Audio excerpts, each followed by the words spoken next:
Morning to you, and thanks for stopping by. Good morning. Okay, so Secretary of State there to press on to the Prime Minister al-Maliki, you need to be more inclusive. How will it be different with him there saying this?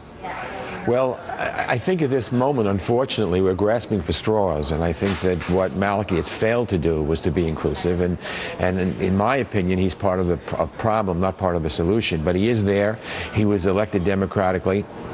And we have to deal with him. So what we have to try to convince him to do is try to have a coalition so that Iraq doesn't break up. But at this point, it looks like that's a long shot. Well, as the Secretary of State might be intimating, they might be looking at the next step, the new Prime Minister. Is that part of his strategy here? Is he's there with leadership from the Kurds, from Sunnis and Shiites? Well, I think his strategy is to say that the United States, first of all, is not going to get militarily involved with boots on the ground. That is not an option. Nobody wants that. I don't want that. Right. The president doesn't want that. I think he's telling Maliki that if you don't do what you're supposed to do, try to be inclusive, we're not going to support you. And part of that here, Congressman, as we speak, U.S. Navy planes conducting surveillance missions over Iraq, up to 300 U.S. Special Forces, as we see here, being deployed as advisors. A new poll out this morning on top of that showing a deeply divided public, 50% saying the U.S. does not have a responsibility to do something about the recent violence in Iraq, 42% saying the U.S. should do something. You support the president's military actions so far, but what's your case to the 50% who say we shouldn't be going back even if this is a very limited situation, very limited capacity? Well, I would say that when the Russians were pushed out of Afghanistan many years ago, we didn't go there, and we let it fester. And as a result, we got terrorists and safe havens and al-Qaeda and the Taliban and September 11th, 2001. We cannot allow that to happen in Iraq. If ISIS is left unfettered, they will be planning attacks from Iraqi soil, against the U.S. mainland. So we have to disrupt them. I don't think we have a solution. But we cannot and should not get involved with boots on the ground in a ground war. There are lots of things we can do. And I know that the administration is trying to do it. It won't be easy, but I think we have to work in conjunction with our allies, with our Arab allies. We have a stake in protecting Jordan. We have a stake in lots of things, and I think that it's not an option to ignore it or turn the other way. It really is not an option. We don't want to see another attack on the American homeland.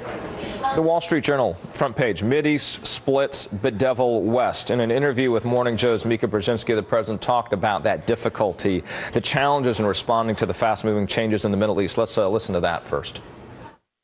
We're going to have to deal with some of the worst impulses there, the extremism that ISIS represents. What we're not going to be able to do is to play whack-a-mole and chase wherever extremists appear, occupy those countries for long periods of time and think somehow that we're going to solve those problems. From a foreign policy perspective, then, what's the best option here, you think? I think the best option is, again, I think, by the way, the president is absolutely right in what he just said. I think the best option is for the United States to work with our allies in NATO, because Europe is a lot closer to the Middle East geographically than the United States is. And this is a spillover from the civil war in Syria, so we've got to try to end that as well as we can. And we have to just try to disrupt ISIS. So again, no boots on the ground. We can't occupy countries, but there are things we can do and that we should be doing. As the problem seems to grow, as we were reporting with the borders on with Jordan as well as Syria right now. Another headline from the New York Times, it reads, Iraq's military seen as unlikely to turn the tide. So, Congressman, it's a troubling headline.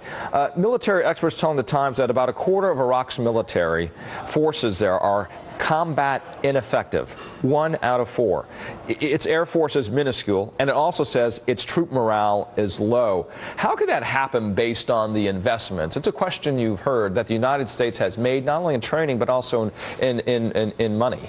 Well, it's a very good question, and it's very disheartening to see Iraqi trained troops, we saw that a few days ago, abandoning their posts and just letting ISIS run all over. I think that, again points to the fact, we went into Iraq on a lie. We were told that there were weapons of mass destruction by Saddam Hussein. We were fed faulty intelligence information. and we need to be very, very careful.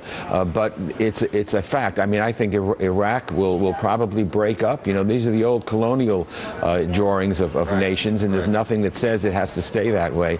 You've got the Shias, you've got the Sunnis, and you've got the Kurds, and if they don't want to live together, we cannot force them to do it. So you echo Vice President Joe Biden's sentiment on that, a potential breakup as being a solution here. I thank you for your time today, Congressman Eliot Engel. Appreciate that.